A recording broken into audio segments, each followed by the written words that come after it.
আমি সেই মেয়ে।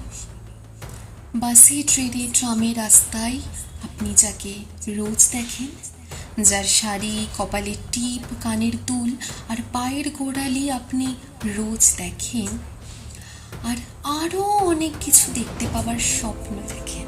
স্বপ্নে যাকে ইচ্ছে মতন দেখেন, আমি সেই মেয়ে। বিহারের প্রত্যন্ত গ্রামে দিনের আলোয় যার ছায়া মারানো আপনার ধর্মে নিষিদ্ধ, আর রাতের গভীরে যাকে বস্তি থেকে তুলে আনতে পাইক বরকন্দাজ পাঠান আপনি, আর সুসজ্জিত বিছানায় যার জন্য অপেক্ষায় অধীর হয় আপনার রাজকীয় লাম্পট্য, আমি সেই মেয়ে। আমি সেই মেয়ে। আসামের চা বাগানে ঝুপড়ি কামিন বস্তি থেকে যাকে আপনি নিয়ে যেতে চান সাহেবী বাংলোয় মধ্যরাতে, ফায়ার প্লেসের ঝলসে ওঠা আলোয় মোদির চোখে দেখতে চান যার অনাবৃত শরীর, আমি সেই মেয়ে। রাজস্থানের সুখ